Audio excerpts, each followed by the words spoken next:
Being a freelance artist doesn't have to be hard, but it definitely is if you're making simple mistakes. And that's why while you watch me draw this today, I'm gonna gift you my essential knowledge and understandings that I've come to so that you can be successful this year in your art business, because this has helped thousands of artists just like you. Now, I wanna give you a really hot take to start this one off so that you can immediately set yourself up for success. And I wanna do that by letting you know one thing that's going to absolutely ruin your freelance experience. And that's because there's one major reason that you should absolutely never start commissions. You should never freelance as an artist. And you're probably thinking to yourself, it's got something to do with the fact that you're not ready or your skills aren't good enough or AI or anything like that. And we'll address all those throughout this video, but it's none of that, my friend. Here's what it is. If you are in poor mental health, you are setting yourself up for absolute disaster. And I see this all too often with artists who enter commissions or they enter a freelance market of artists, and they think that somehow that getting money or getting clients or getting accolades or getting praise or just getting recognition is somehow going to heal them.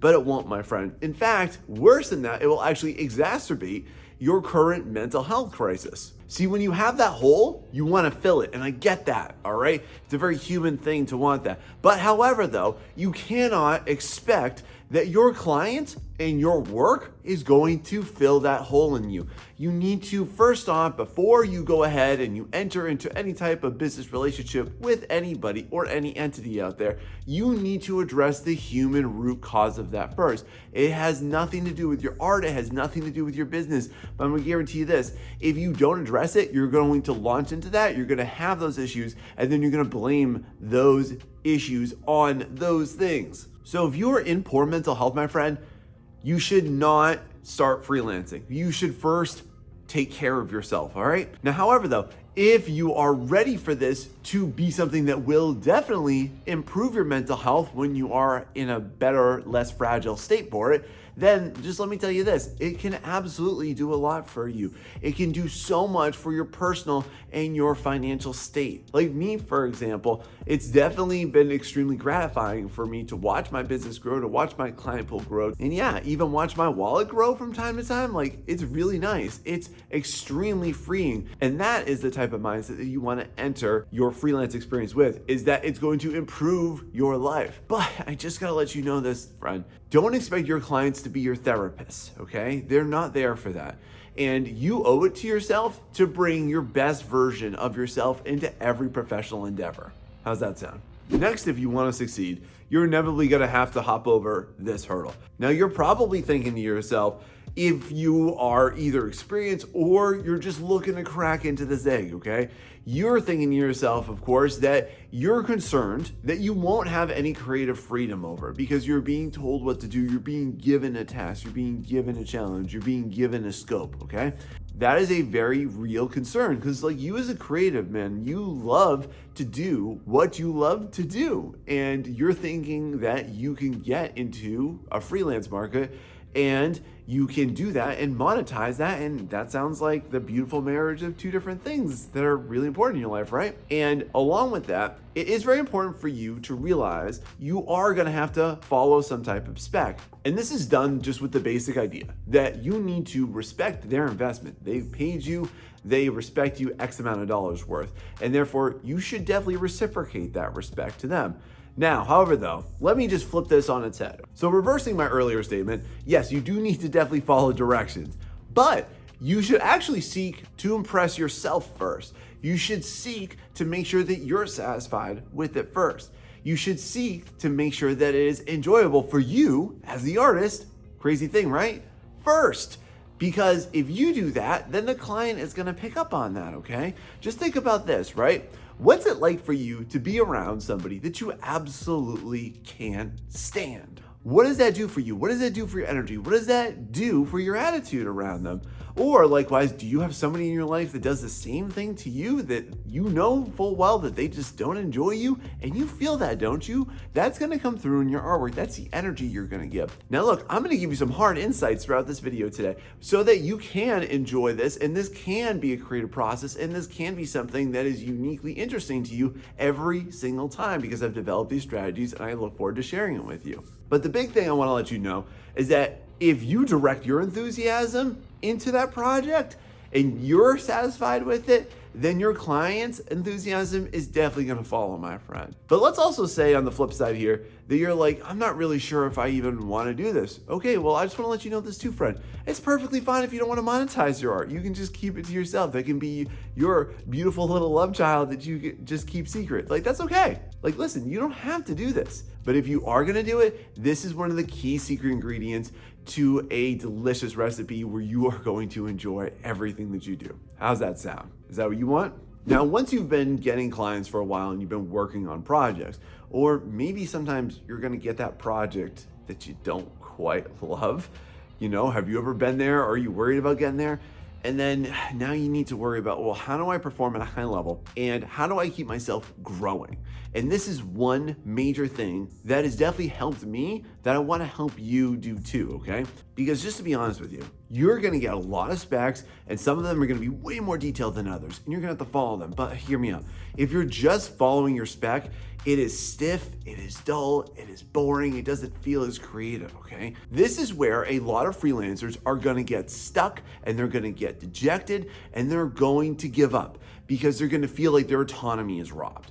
So instead, you wanna keep yourself developing too, because if you've been doing this for years, don't you want to be able to look back on your work and be like, wow, look at all this great growth I got. But if you're always doing a lot of projects, like I've been doing projects for years and less of my own stuff, but I'm not any less enthusiastic about doing client specs and doing client work because I can see myself progressing. The worst thing that you want to do is stagnate your development. So my suggestion for you is real simple. Implement into every single artwork that you do one thing that you have been wanting to do or wanting to challenge yourself with. And listen, you don't even need to tell the client about this, okay? And here's some tricky ways that I've done this in the past. So in this artwork of this orc girl, I gave myself the specific challenge of, hey, look, I really wanted to kill it with some green skin and ambient lighting. And I also really wanted to focus up on some hard female musculature. So in this group shot, I'd never done a humorous mood before, and that's something that I really wanted to bring into this piece. And in this book cover I recently did, I had never done backlighting, especially at sunset, and that was something that I really wanted to challenge myself with. And in this fairy illustration with our little pet, I had never done an atmosphere that was really cute, and that was something that was a little bit more lighthearted than what I typically do. Now look, in every single one of those examples, I followed exactly what the client asked me to do. I just improvised it with things that were of interest to me. And I found ways to insert my growth and my development and insert strategies so that I feel everything is unique and novel. What this does for you, my friend, if you haven't picked up on this, is it adds authenticity, it adds ownership, and it adds something for you to actually get motivated towards doing that project for. Because otherwise, if you're not doing this, your artworks will just feel cold. They'll just feel a little lackluster. But if you're finding ways like this to challenge yourself and better yourself, your clients are gonna pick up on that energy and they're gonna gravitate towards you. Wouldn't that be awesome? Now, speaking of awesome, if you're enjoying this video and this is helping you, please like and subscribe and share this with somebody that you know. And if you're somebody that really wants to get serious about their art, about their career, about their future, let me tell you about my Art Mentorship program. Listen, this is not a course, it's not a class. This is me and you working one-on-one to do the things and accomplish the things that you want to do, whether it's grow a YouTube channel or get clients or grow your business or start that project. I'm there for you, doing it in a way that's going to be fun and enjoyable for you. And you're going to see a huge growth explosion from it. And that sounds awesome to you too. Go ahead and check out my link in the description. I can't wait to hear from you. And you should also make sure to follow this awesome advice. Now, you're probably expecting that you are just going to get just a mountain of motivation come in every single time that you get paid, right? And let me just put this in perspective. What would $100 do for you right now? What about $200? What about $500? What about $1,000? What about $2,000 a month? That's not unrealistic. And you're probably supercharged thinking about that. But I want to drop this real, honest truth bomb on you right here. That wears off really quick. And when it wears off really quickly, then what happens? It becomes work. And then how do you handle that?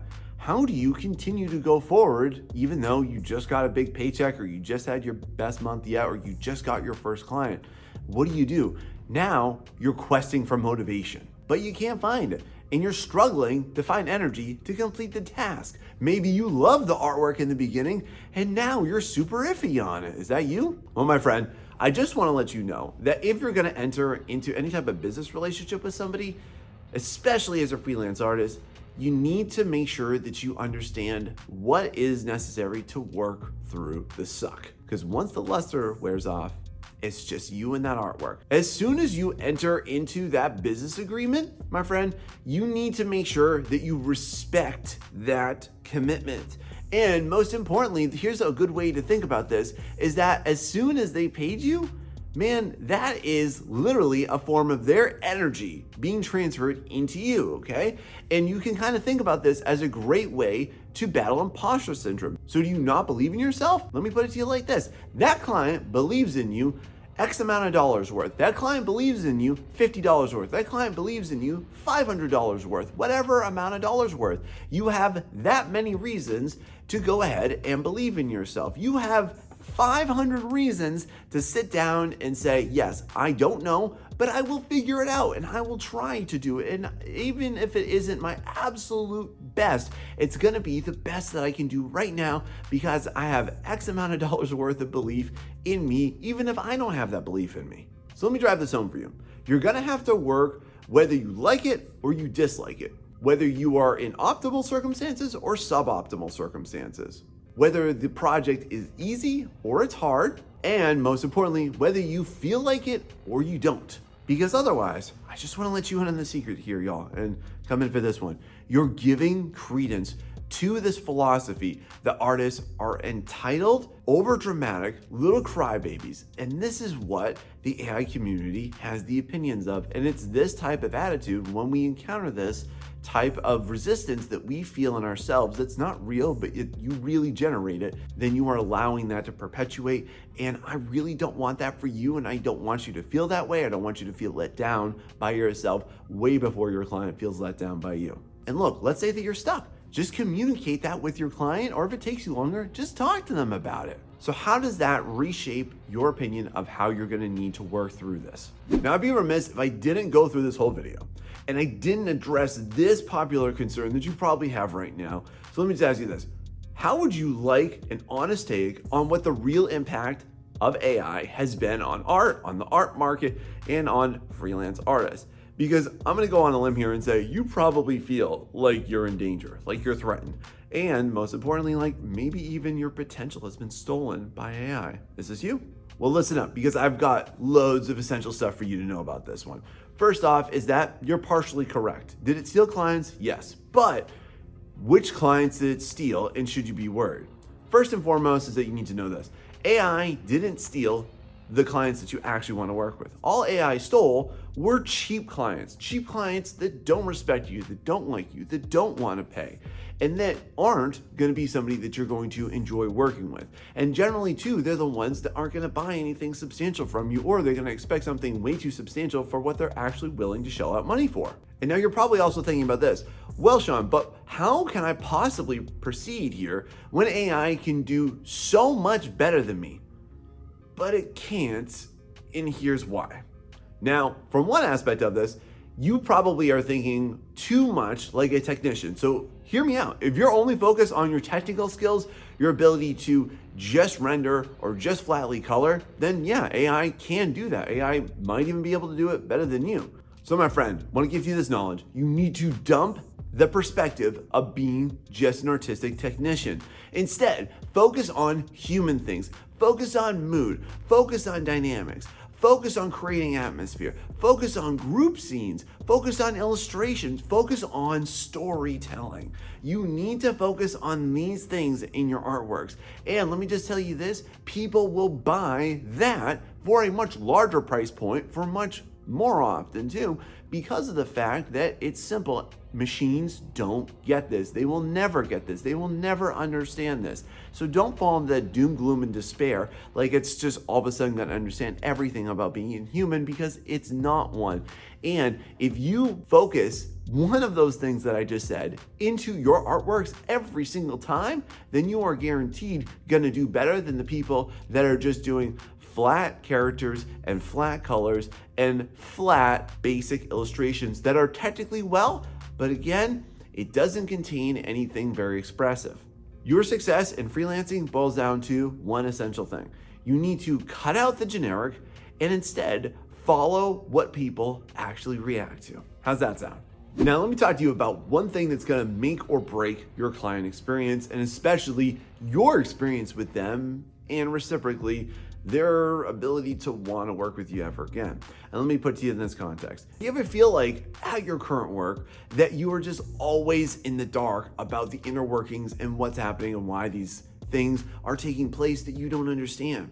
Well, my friend, what does this all have to do with? Let me land this plane. You gotta make sure that you double down on communication with your clients. And what I mean by this is actually good procedures. There's a lot of really poor procedures that have somehow been perpetuated forever. And we need to evolve ourselves through this, okay? Because I'm gonna tell you this, if you ever want a client to just never wanna work with you again, hate working with you, or demand a refund, then go ahead and have really sucky communication procedures. And here's how you're gonna wanna level this up, friend. First and foremost is get off of email. Yes, I know that sounds weird, doesn't it? But listen, I've communicated with corporate clients via instant messaging platforms. This can be the effect of Instagram. Like recently, I partnered up with XP Pen. I didn't have a single email from them, okay? They reached out to me on Instagram. And that's all just simply because it's so much easier to communicate with somebody when it is instant, when you can see that they've seen it, when you can see instantly when they've responded, and you can have a back and forth more easily than that. It doesn't just have to be that though. I'm gonna tell you that my personal one that I've been using for nearly a decade now is Discord. I actually had a client introduce this one to me like 8 years ago, and I've never gotten off of it. I've communicated with clients both large and small as I've grown my business to what it is today.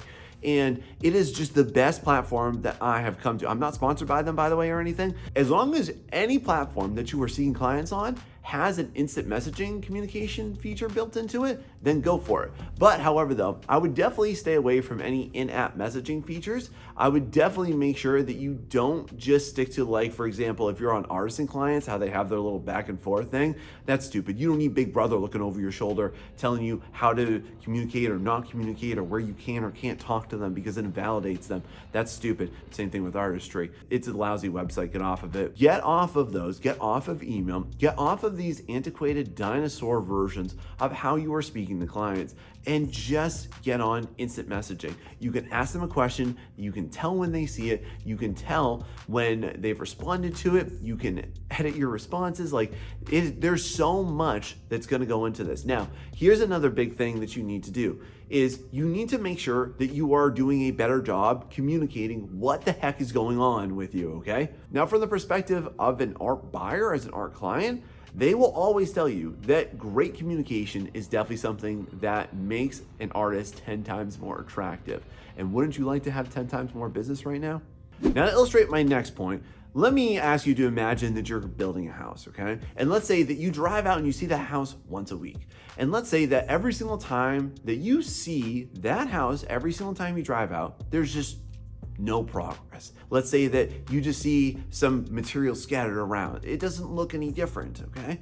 How would you feel about that? You'd probably be pretty pissed, wouldn't you? You'd probably be kind of confused on, like, is anybody actually working on this? Because let me tell you, if you're giving bad updates to your clients, this is how they feel, and this is why they're not coming to you and they're not coming back to you. So how do you level this up? First off, you need to establish clear and present protocols for how you are going to update and how often. So what's it gonna be? You're gonna update every few days, you're gonna update once a week, but establish that first. Let the client know that first. This wraps into communication, but you have to let them know that so that they're not nagging you for where's my update, how's it going? So however often that you've agreed to on that and you communicated that, you owe it to your client then to make sure that they see progress every single update. Now let's say that, of course, life's gonna happen. It's gonna slap you in the face when you least expect it. It's gonna sucker punch you, catch you off guard. So here's my personal tip for you all. When you're pressed for time, when you're really squeezed for any type of productivity, and you're looking at the fact that you have to go ahead and you have to get that update to them, and you're just stressing about how am I possibly gonna do this because I have to make sure I do it tomorrow night, and I haven't worked all week on it. Here's my strategy, y'all. Look at your artwork in that particular state and just ask yourself this.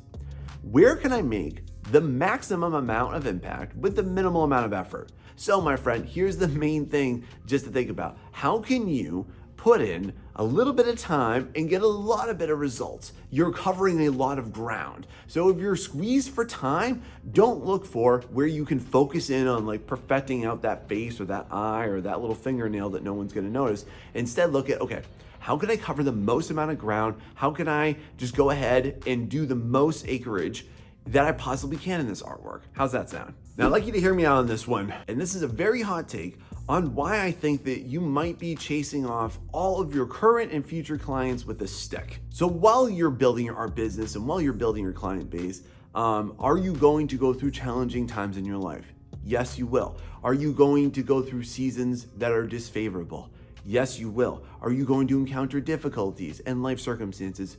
Yes, you will. But let me ask you this. How is that impacting your client experience that you are providing them with? And let me just get down to the root of what I'm trying to say here is, are you weaponizing your mental health as an excuse for underperforming? Because it is an inevitable guarantee that you are going to suffer difficulties throughout your time in being a professional. But whose responsibility is it to bear the brunt of that weight? And I've seen way too many artists, and the reason why I bring this up is that I've seen a lot of artists who expect their clients to just have infinite empathy. And some of them are, and that's wonderful and that's beautiful. But I need to let you know this, friend, if you're gonna have an art business, they are not your friends. It is not their duty and their responsibility to show you undying love, affection, and sympathy every single time that you need it. Don't expect perpetual understanding because this is business, it's not personal. Let me put it to you in this way.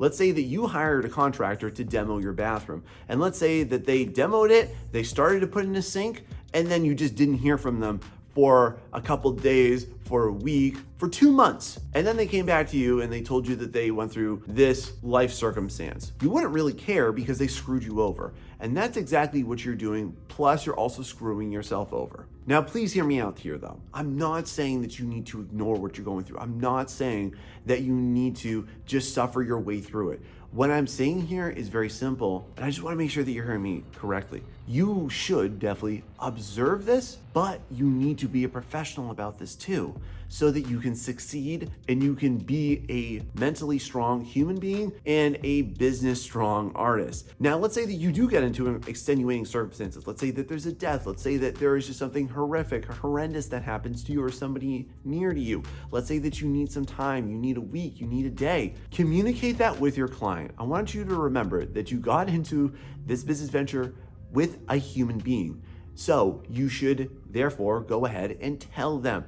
Your client is going to be way more gracious with you if you let them know what you're going through than if you don't and just expect them to understand it. It's important for y'all to understand this. Your clients are your patron, they are not your therapist. If you start to look at your projects that you've been gifted with the opportunity to do, and you let them be collateral damage, it will not help your mental health either. It will exacerbate it. It will ingrain you into how you're currently feeling and make things worse for you, not better. That will therefore perpetuate your problems and not solve anything. So please, my friend, make sure that you're not doing that.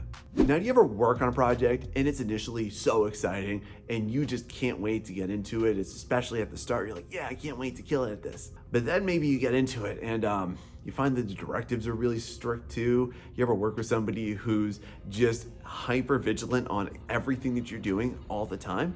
So to do great with this, let me give you my strategy. It's real simple here, y'all. Go ahead and find just one thing that you love about every single artwork that you do. Even if you have the absolute most rigid scope, find one thing that you enjoy. This can be one thing that you think about at the outset, one aspect that you like, or you discover it as you go through. To show you how this works, let me give you a couple examples.